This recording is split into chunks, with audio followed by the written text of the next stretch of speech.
Welcome to Fizzics TWIST, this week in science and technology, powered by Fizzics Education.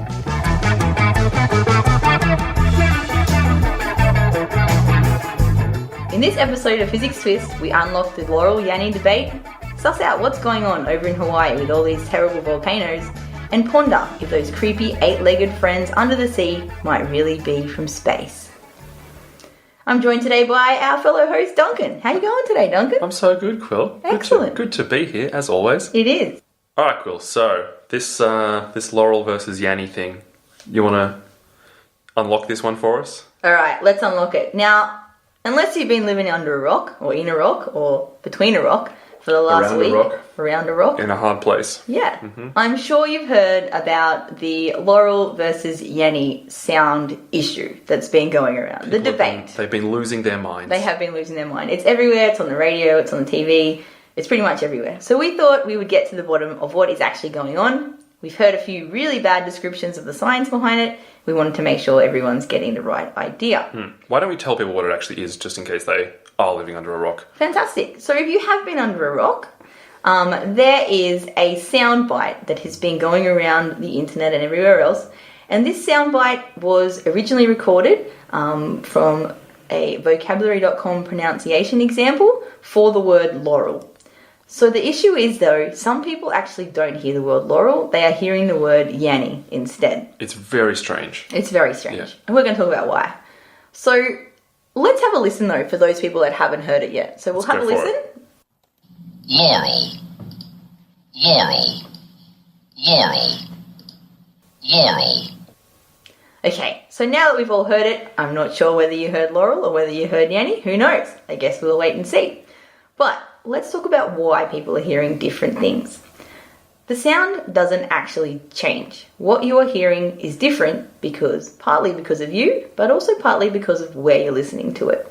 So let's just start off, though, and talk a little bit about sound, because we need to know about sound to know about why we're hearing it. Mm-hmm. Okay, so basically, sound is created by vibrations, and these vibrations, every time you hear a sound, they're there. So these vibrations wiggle through the air and into your ears, and that's how we hear. And these sounds are actually travelling as waves. Right. Yeah. So, the word you hear from the Yanny-Laurel debate depends on what frequency your brain is focused on.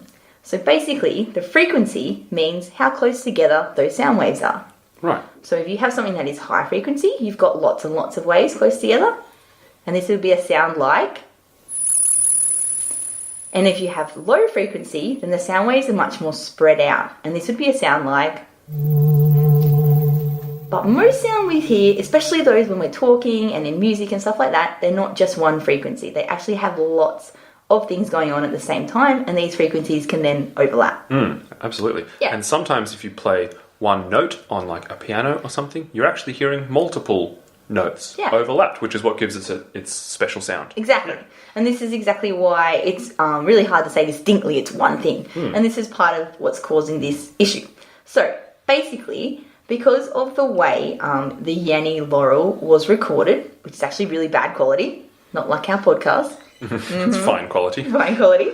Because it's so bad in quality, there's actually a lot of overlapping frequency. So there's lots of sound waves going on that are all either spaced out or close together. There's lots of these happening all together. Yeah, because the recording's a bit distorted, isn't it? It is a little bit, yeah. But our brain actually doesn't know what to do when the sound's this dodgy. It doesn't really know what to do, and so it just kind of goes, okay, let me just pick one of these frequencies to focus on and listen to that and think about that one. So that's what our brain does when it's faced with something with a really messy amount of frequencies.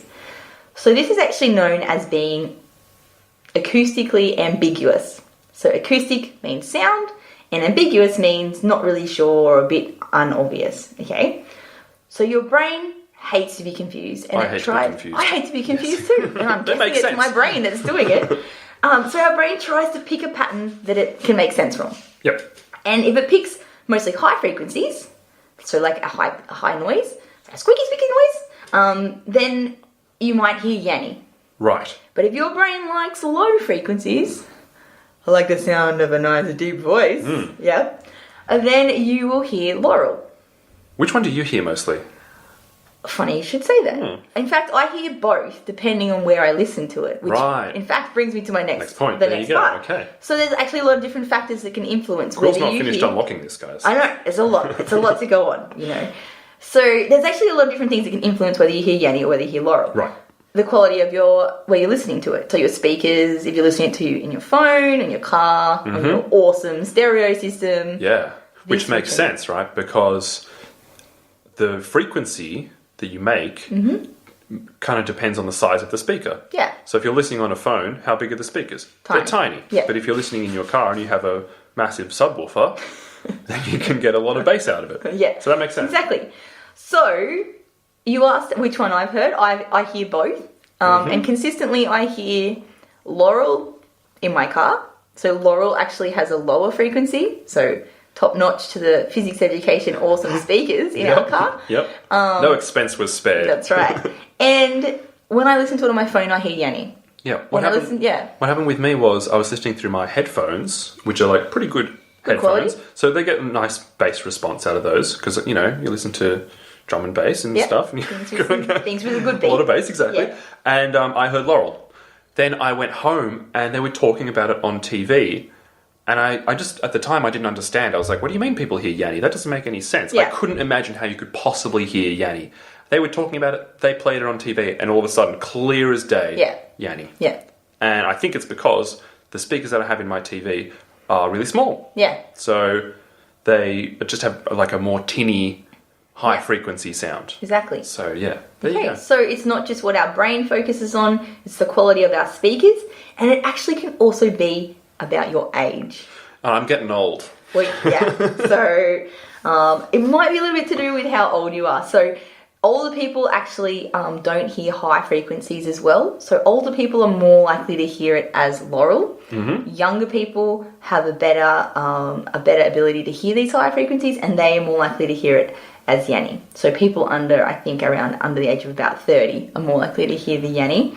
Unless you've been listening to a lot of loud music, then you might also be in the over 30s category of hearing Laurel more prominently. Guilty. And also the volume that your speakers are at as well. And whether if you might set yours to have no bass in your settings, and that will also get rid of the Laurel in there as well. All right. Yeah. So another example of that I just wanted to say was that we're talking about how as you get older, you hear less high frequency things. Yeah. And so there's that mosquito ringtone. Indeed. And we've just discovered through playing this mosquito ringtone earlier this afternoon before we were recording that I cannot hear anything over, 15,800 hertz. So Duncan's old, essentially. Yeah, no, I'm not actually that old. I just have old man ears. How old are you? They're sprouting hairs out of them. I'm 27. So Duncan's 27 and he can't hear the very high frequency ringtones that were designed so kids could have ringtones that teachers couldn't hear. Now I'm 32 and I can hear it, which is that means awesome. I'm going to be able to hang out with my skateboard in front of shopping centres because they'll be playing the noise and I won't hear it. It's going to be great. Are they planning to get rid of kids? Yeah, have you not heard those I just heard it as a ringtone so kids could have a ringtone that teachers couldn't hear. Yeah, it was originally like an anti-youth alarm thing. So what they would do is they played at shopping centres and it would annoy kids. Like really high volume, and then all the kids would leave, but older people wouldn't hear it, so they weren't bothered. And then the kids took it and turned it around. And turned it into a ring. Exactly, I like it's that. like putting Good it to their work, kids. advantage. We love kids. Yep. That's awesome. Very ingenious. That's so funny. There's also another version of this. And this is just because our brains are totally awesome and do lots of cool things, and we know that I love the brain, and I'm always saying how awesome the brain is.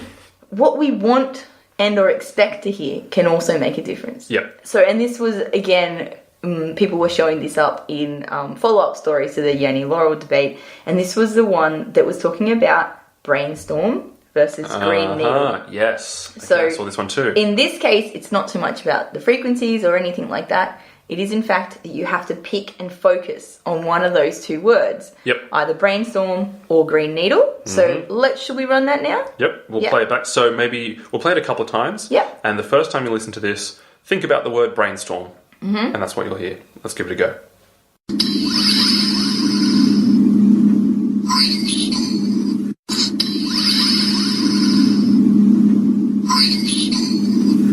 Perfect. Okay, now this time we want you to choose the opposite one. So this time we want you to focus on green needle and see if you can hear that this time.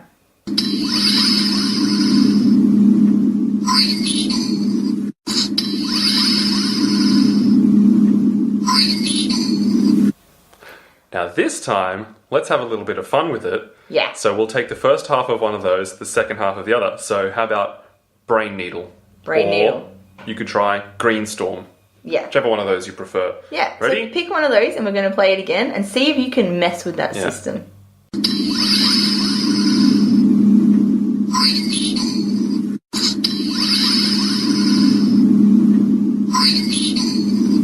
There you go. Fantastic. Yeah. And when I did that, they were talking about it and I was like, what if I take half? And I did. And I thought brain needle and I heard brain needle. Yeah. So that's pretty awesome. Fantastic, isn't it? It is. Brain needle. All right, there you go. So hopefully that sort of decrypts some of the science around that for you guys. Because, Yeah. I mean, it's been in the media so much, but I don't think any of the explanations have been particularly good. What was the explanation that you heard the other day, Quill, for this one? So I did hear, and this was what prompted us to want to talk about this in the podcast. I heard it explained as it being the shape of and size of your ears. Now, Duncan and I love science and we love what we do and we want to make sure that you kids are getting good information. So we thought, I think we better explain that a bit better than the size and shape of your ears. Yes, exactly. Because I think whoever said that was kind of... They were about halfway there, weren't they? Because it depends on what sort of frequencies that your ear can best hear. They were getting there. They were trying. But that's the main thing. Yeah, but it's a little bit more complicated than that, and I think you deserve the best explanation. Absolutely. So there we go, Yanny versus Laurel. Let us know actually on the Facebook, which is Physics Education. Let us know which one you hear, because maybe we'll take a poll. We'll take a tally. We'll put a tally up. Yeah, exactly. All right, so. Quill, have you heard about... Squeak of my chair. Have you heard about... There is a volcano on the island of Hawaii. Well, I haven't been living under a rock, so yes, I have heard. Okay. Well, for those of you who have apparently been living under a rock and haven't heard of Yanny versus Laurel or the volcano on the island of Hawaii, there's a volcano on Hawaii that's erupting right now. Okay? So... At Physics, we actually talk a lot about volcanoes in our geology classes and our natural disasters classes.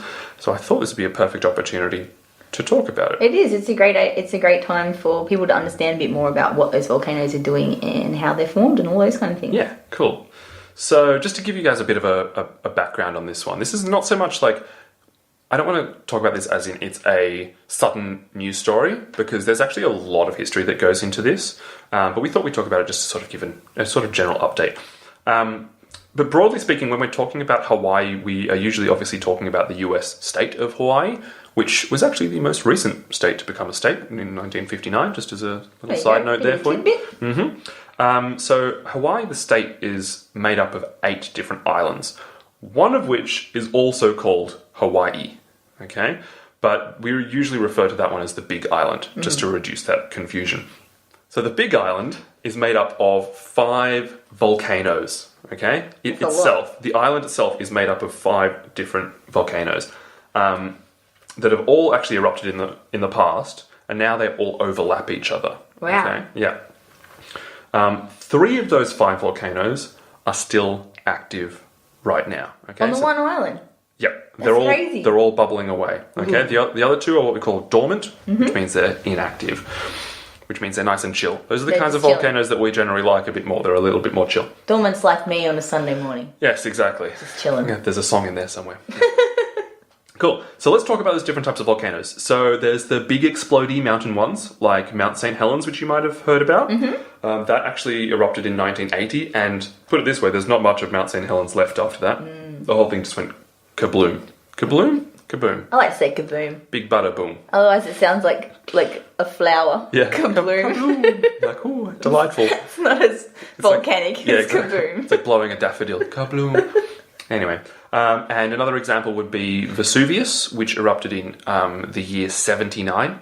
So not 1979, just 79. And that's the one that covered the cities of Pompeii and Herculaneum, which are very, very famous now in Italy. Yeah. Yeah. So those are called composite or stratovolcanoes, the big bada boom ones. Okay, there are smaller ones that sort of bulge out of the earth, forming a hill, and those are called cinder cones. And the third major type is called shield volcanoes, and those are volcanoes that are a bit more low, like they don't form a hill or a mountain, and the lava that comes out of those travels really long distances. Okay, they're also called shield volcanoes because if you look at them from on top, like from a helicopter or something, they actually kind of look like a shield. That's the shape that they make. Half domey kind of thingy. Yeah. So yeah, those ones, the lava is able to travel really long distances. Now, this Kiluaea volcano is a shield volcano. Okay, so that's why we have this problem of all this lava everywhere, which is kind of making people a little bit mad. It is, as it would if your house was suddenly engulfed in liquid hot molten rock. I'd be pretty cheesed. Yeah, to be honest. Absolutely. Anyway, so this Kiluaea volcano, I hope I'm pronouncing it right because it sounds like I'm saying killer whale, but it's Kiluaea. It does sound like it's you're saying killer whale. Yeah, if I'm saying it wrong, shoot us a message and I'll correct it in the next episode. You call it a Free Willy volcano. You know what? We need vocabulary.com to pronounce this for us. We might bring out a whole other debate. Kiluaea or Kiluaea? What do you hear?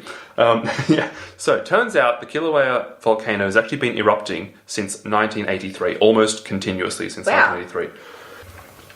So earlier this month, some lava vents, or basically holes, opened up in the volcano and there was an earthquake that happened. So when I say this month, I mean May of 2018. So these lava vents, they've created these outbreaks of lava fountains. Wow. So that's lava spewing up into the air.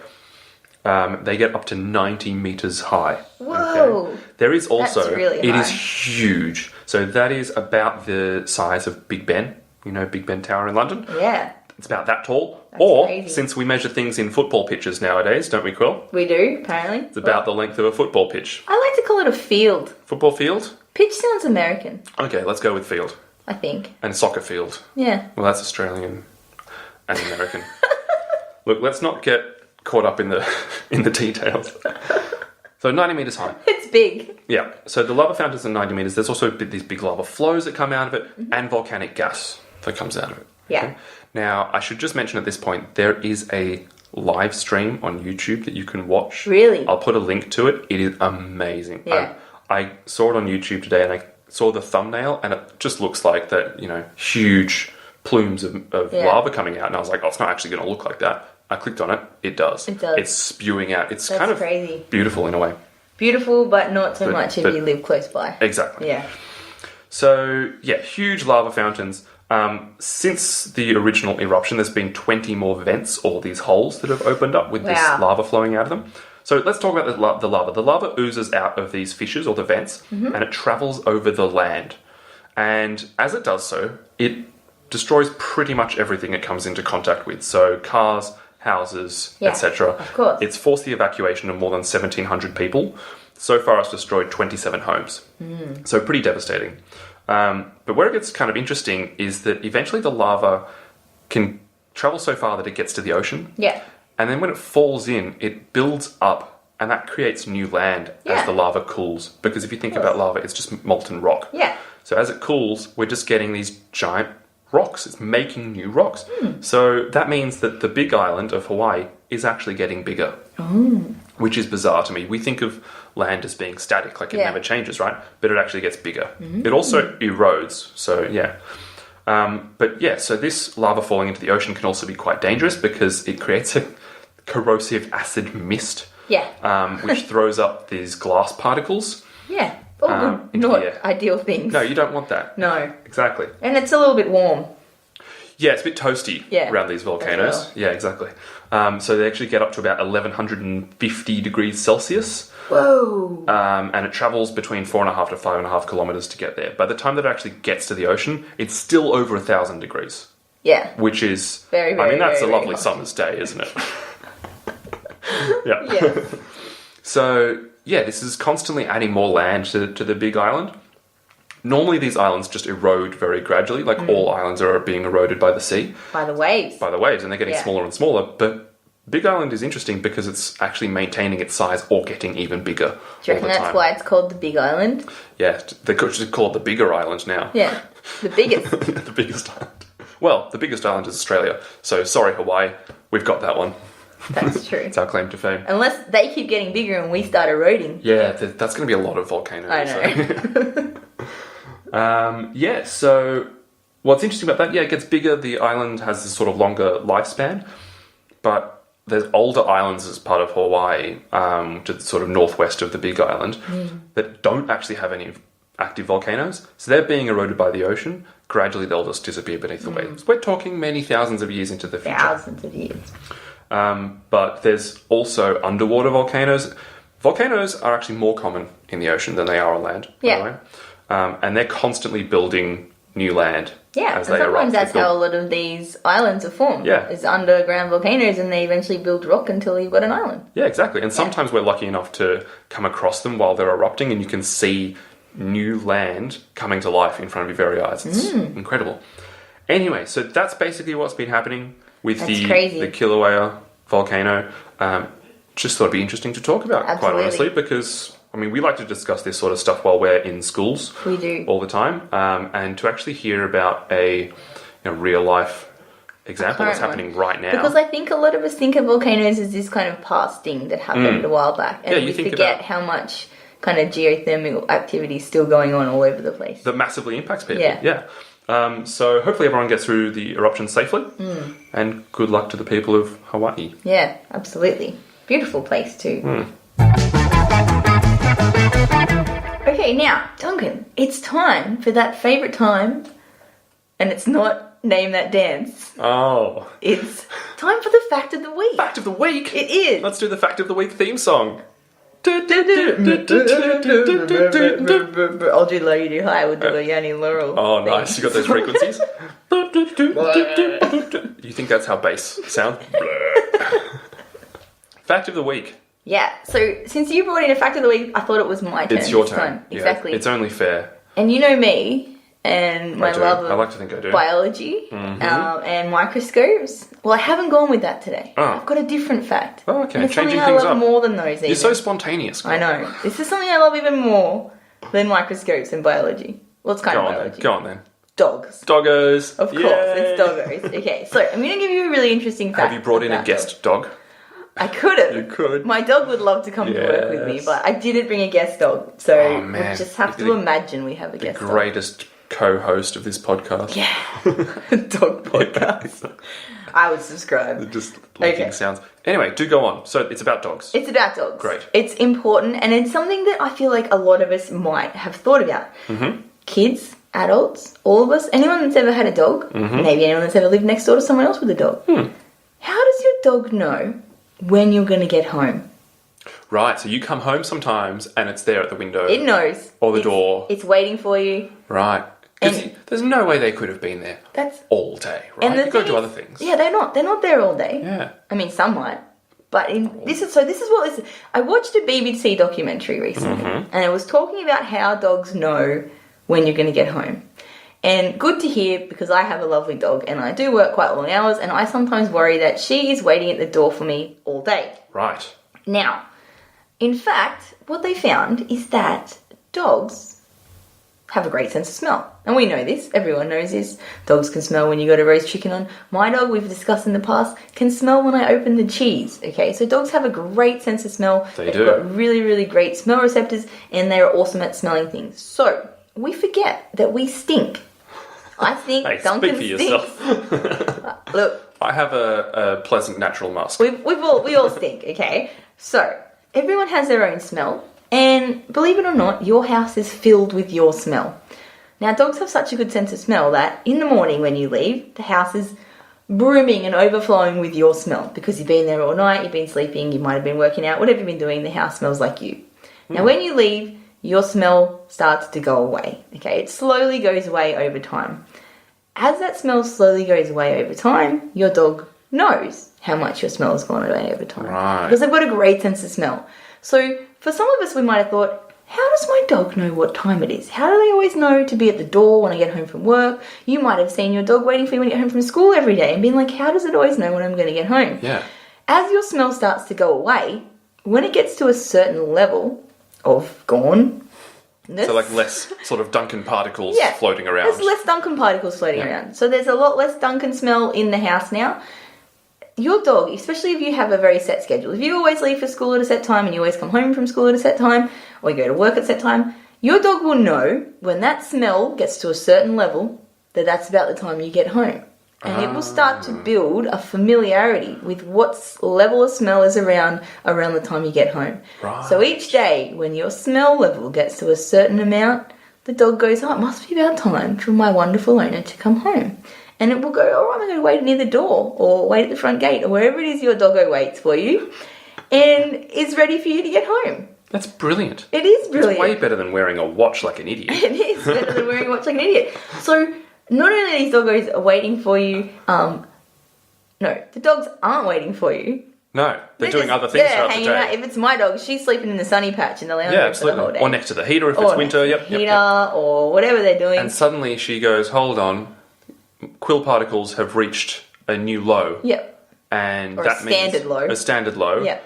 That means she's due home any minute. Therefore, I will go and wait by the door. Yeah, and so they've done this research, and a few different people have done this research. But not only that, I know when we're at home, it's not just like, think this. If I'm at home with my dog, she'll know when my partner's going to get home. Mm-hmm. So it's like something I've seen. She will go and stand at the front door, and then like 5 minutes later, my partner will get home. Yeah. So I'm like, how does she know he's going to get home? Now, you were telling me before as well that they were able to mess with the dog's sense of smell in order to prove this. So what do they do?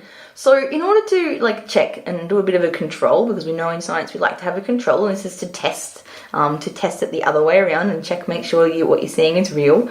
So what they actually do is they will then bring in clothes that have been all stinked up with your smell. So they might have your gym clothes or whatever, and they'll wave it around and put lots of extra your smell there. Now when this happens, what they actually found was instead of being waiting at the door, the dog was then just asleep in its sunny patch because it still had that higher level of smell around the house. Right. It didn't think its owner was about to arrive. It wasn't at that low point that it needed to be. So the extra stink from your stinky shirt threw off the dog's sense of timing of when you were actually going to be home. God, that's so good. It is. And this is probably one of those reasons they always say that if you have a new puppy and you want to comfort it, you can leave it with one of your shirts or something. Because it probably has a place to be where you've got more of a scent of you, and it might not realise that you're not going to be home for a while. Okay. Yeah. So that means if you have put a watch on your dog, you can not worry about it and just take it off. Take it back. It's not very stylish anyway, is it? Yeah. I'll take my Lego watch back off my dog. Exactly. Look, if he's not wearing it, I'll have it. Yeah. Yeah. Join the queue. Anyway, that's so cool. It is cool. I like that fact. And you know what makes me feel really good about that? I'm not worrying now that my dog is literally at the door all day, every day. Yeah, that's cool. She's hanging out doing her thing and just going, smells a little maybe bit running less around like the neighbourhood. Yeah, a bit less like cool. She must be time for her to come and stink up the house again. So, Quill, the final story that I wanted to talk about this week. This is a good one. We always like to have a little bit of light-hearted fun with our news stories here in Fizzics TWIST, don't we? So this one is all about how a new study that's come out suggests that octopuses came from outer space, which I think is a pretty valid thing to say. Wait. Did you read a story about space? It's about space. It's about two of my favourite things, outer space and octopuses. That's pretty awesome. Yes. Octopi? Octopuses. Octopuses? Mm-hmm. No, So apparently, just on a side note with this one, is that because it comes from the Greek and not Latin, it's actually just octopuses and not octopi. Something like that. And another one you can say is octopodes, but it's not that either. No. Anyway, let's not worry about that sort of thing. We'll get vocabulary.com on it and they can tell us what the real one is. Which one do you hear? So, the basic backstory behind this is that for a very, very long time, scientists have been trying to come up with an explanation for how life originated on Earth. Like, how did we get here? How did all of this life get here? Not how did it, come to be how it is now, such as whether it evolved, but how did it even start in the first place? So there's a lot of different suggestions as to how this happened. One idea being abiogenesis, which basically means some sort of soup evolved into some cells. Yeah. That's one idea. Like a little big slop of soup that kind of is full of lots of nutrients and lots of and amino acids minerals and all the bits that build us basically. Yep. Eventually just spontaneously came together into making little basic. And that's basic that sort of cells. thing where it's like this amazing 1 in a million chance, but it happened. So could happen. Anyway, that's one idea. Another hypothesis for how this happened is called panspermia, which says that life on Earth originated from microorganisms that came here on, get it, a comet or an asteroid or even a spacecraft. Of course. Makes sense. So this paper has been published in a journal called Progress in Biophysics and Molecular Biology. And, Wow. I'm not going to say necessarily that this is progress because it's a bit out there. It is a bit out there. It's a bit far out, Mia. But you know what? The fact that the Earth was round was out there at one point. So, exactly. you never know. Look, the fact that we're here, even talking, it just still blows my mind. It's right. Anyway, so this paper suggests that octopuses are so complex that they can only be explained by extraterrestrial life. So in their paper, the team say that the arrival of alien microbes probably kick-started the Cambrian explosion. Right. Okay? The Cambrian explosion is when we started to see in the fossil record a huge sort of explosion of different types of life. Yeah, so a sudden expansion of the different variations of animals and stuff that we had on Earth. Yeah. So before it was just like we had a bunch of different types of cells, and now we've got complex life like things like Sloths. Sloths, sure. I love sloths. Whatever, yeah. So that's the Cambrian explosion. And after this Cambrian explosion has happened, we've ended up with the evolution of the octopus. Wow. So the authors of this paper said, and I quote, "The genome of the octopus shows a staggering level of complexity," adding that features like its large brain and camera-like eyes appear suddenly on the evolutionary scene. Profound. Okay. Right, okay, so probably a better explanation. Mainly, their explanation is that the octopus eggs were cryopreserved, meaning they were frozen, really, really cold. on a comet Cool. and delivered to our planet. Excellent. They also say maybe this happened with squid. Okay. I just like the idea of saying, yes, it definitely happened with octopus, Could but be. not squid. Maybe. So, they're basically saying that all octopuses are basically aliens from another planet that arrived on a spaceship comet, which I think is hilarious. So that's an example of some science that's a bit interesting, but maybe this is something we like to teach kids as well. Is not all science is good science. Okay, so it's also really important to learn where you can get good sources of information from. And if you're just doing like a school project or something like that, or for those parents that might be listening, you might be doing a uni assignment or something, don't just grab information off the first thing you see. Yep. Make sure it is maybe a government website, it might be linked to a museum, it might be linked to a university, somewhere that's got a bit of... Yeah, somewhere that has a good reputation, basically. Yeah. And I'm, hazarding a guess here that the journal, the science journal is where science papers get published. Yeah. This one doesn't have such a good reputation. Yeah. So, I mean, it's not a bad paper because it comes up with a crazy explanation, because crazy explanations come up all the time in science. Exactly. It's a bad paper because there's no evidence. Yes. It's just saying, we think this happened, and you can't say it didn't, so maybe That's it did. right. It's like, well, no, there's no actual evidence to say this. So come up with evidence before you say something completely zany. Yeah. But I You've still got to be able love... to support your zany ideas. Yeah, exactly. Yeah. All the zaniest ideas, all the best ideas started off as zany ideas, right? Then they had evidence for them. And then they had evidence, exactly. So there's a lesson in that. There's a really great lesson in that, which is, check that your sources are reputable and maybe do your own checks. Yeah. Make sure you're getting information from a good place. Yep. But it's also just a great story. And that it is a great octopuses story. come from space. And maybe I love that's it. why they know how to get out of jars. That's right. Because they can get out of jars. Have you ever seen one of these videos? They can also fit through a hole the size of their beak. Also, octopuses have beaks. They do have beaks. Now, wouldn't that be some evidence that they might have descended somewhere along the line? Yeah, aliens either have with beaks. a bird. Maybe. But then I have a big question. If they came from space, what started the space life in the first place? Well, there you Then run you're into... back to the same starting point. Exactly, yeah. So it has to have started somewhere. It You can't still just come need from that another nutrient alien. soup that spontaneously makes it. You can't just say, oh, they started with a different alien, and Yeah, then exactly. they started with a different... So at some point, life had to begin somehow. Yeah, exactly. And there's still, again, there's a lot of different ideas floating There is. around about how that happened. The answer is we don't know yet. No. Because there isn't as much evidence floating around. So we just have to come up with our best theories. But given that there's no evidence for this one, we just kind of have to say, look, I just don't think that's the case, to be honest. Yeah. No. Sounds cool, though. Sounds great. I like the idea of a comet Octopuses flying from along. space. In fact, You know- in my mind, it's a comet with all these little jars of frozen right. octopuses that are arriving on Yeah. Earth. And then the Cryogenically octopuses frozen. are opening their own jar, Opening the jar once and they've crawling thawed out. out.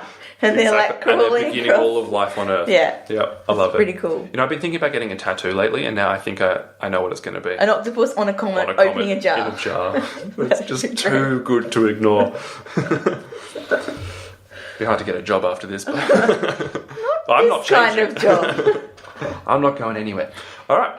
So that's a wrap on Fizzics Twist. Is that a wrap, Quill? I think that's a wrap. I think that's a wrap. Although, do we want to talk about our sound? One more thing. You still have a little bit of time to tell us what you think is the secret sound From that we last played week. from last week. Guess that sound. So if you haven't already, go back, listen to the last episode, which was episode 7, and tell us what you think that sound is. We've already had a couple of guesses. We have. And I don't think anyone's been correct so far. No, so you're haven't still had in any with a correct chance. guesses. Yes. And also, do send us your questions, okay? Because what we'd like to do is get some questions from you guys about things that you just can't wrap your head around. Yeah. They just aren't making any sense, and you want to hear some answer that actually makes sense to you. That's right. And we're going to get our team on the case. We Yep. might ask some experts if we can get a hold of any. And We we have might. quite a vast array of sort of people in our network, don't we? We do. So, We've got lots of different kinds of people working at yeah, physics. we've even got doctors, such as Dr. Quill over here. We do indeed. Anyway, so send us your questions on our Facebook page or twist@physicseducation.com.au. That's FIZZICS education.com.au. And we look forward to hearing from you. So yes, that is a wrap on Fizzics Twist. Thank you, Quill. Thank you, Duncan. All right. And again, don't forget you can meet the wonderful people of physics at your school or vacation centre or birthday party. Just go to physicseducation.com.au. Same spelling as I said it before. Also, you can rate us on iTunes. That really helps us out. That'd be lovely. And we'll be back next week. We sure will. Until then. And until then, and before we finish, Stole your line. you can also check out some thought-provoking discussions with other education providers on the Physics Ed podcast, and that is run by company director and generally nice guy Ben Newsom. Awesome boss. He's a great guy. Great scientist. And there's some really interesting guest speakers on the podcast as Absolutely. well, on Ben's podcast. So Yeah. check that out as well. All right, catch you next week. See you later.